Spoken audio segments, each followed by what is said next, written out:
ఇలాంటి మరెన్నో వీడియోలు చూడడానికి like, share, subscribe and comment. ఈరోజు ఈ వీడియోలో చాతుర్మాస వ్రతం అంటే ఏమిటి?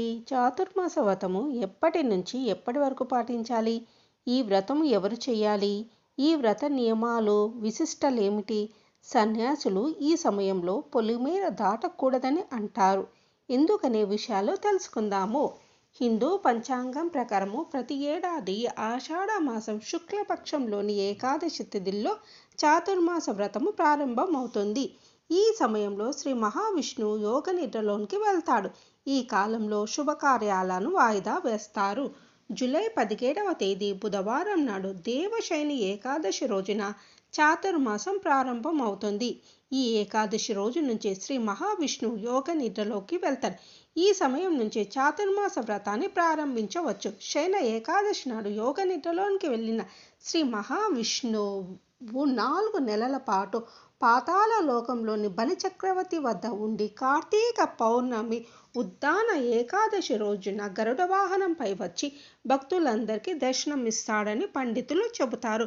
ఈ మధ్య కాలంలో ఉండే ఆషాఢం, శ్రావణం, భాద్రపదం, ఆశ్వయుజ మాసాన్ని కలిపి 4 మాసాలను చాతుర్మాసంగా చెప్తారు. చాతుర్మాసం అంటే 4 నెలల పాటు జూలై 17వ తేదీ నుంచి నవంబర్ 12వ తేదీ వరకు ఎలాంటి శుభకార్యాలు చేపట్టారు. అలాగే ఊరి పొలిమేరలు దాటకూడదనే ఆచారం ఉన్నది.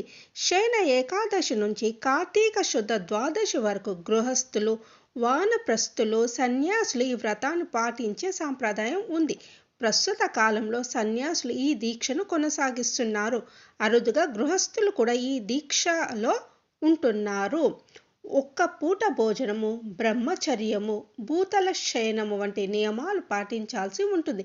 ఊరి పొలిమేరలు కూడా దాటకూడదు. చాతుర్మాస వ్రతము మానవ జీవన శైలిని క్రమబద్ధీకరించడానికి తోడ్పడుతుంది. ఆషాఢం నుంచి కార్తీకం వరకు ప్రకృతిలో పలు మార్పులు జరుగుతుంటాయి. వర్షాలు కురిసి వాగులు, వంకలు నిండుగా ప్రవహిస్తుంటాయి. రకరకాల మొక్కలు పెరిగి పరిసరాలు చీదుగా తయారవుతాయి. అంటువ్యాధులు ప్రబలే అవకాశం ఈ కాలంలో ఎక్కువగా ఉంటుంది.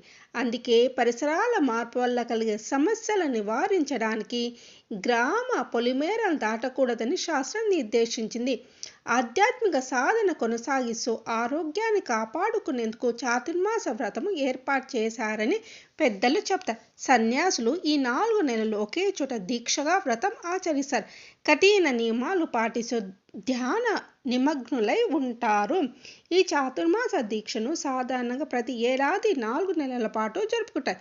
ఈ వ్రతాన్ని ఏ మతం, ఏ కులానికి చెందిన వారైనా బ్రహ్మచారులు, సన్యాసులు, వివాహితులు చేయవచ్చు. ఈ వ్రతాన్ని ఆచరించిన వారికి దేవుని అనుగ్రహము ఖచ్చితంగా లభిస్తుందని చాలామంది చెబుతారు. అయితే ఈ వ్రతాన్ని 4 నెలలు చేయలేని వాళ్ళు 2 నెలలు చేసుకోవచ్చు. ఇది కూడా సాధ్యం కాని వారు 1 నెల రోజుల పాటు ఈ వ్రతాన్ని ఆచరించవచ్చును. అదీ కాదంటే వచ్చే 5 ఏకాదశుల నాడు వ్రతం చేసే మంచి ఫలితాలు వస్తాయి.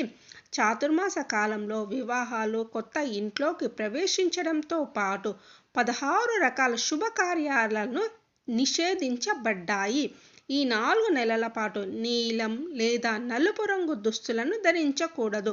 చాతుర్మాసంలో మంచంపై నిద్రించకూడదు. ఈ 4 నెలల పాటు ఎవరిపైన కోపం, అహంకారం చూపకూడదు. ఈ 4 నెలలు జుట్టు, గడ్డం కత్తిరించకూడదు. ఈ 4 మాసాల్లో ఒక్కో మాసంలో ఒక్కో రకమైన వాటిని వదిలిపెడతారు.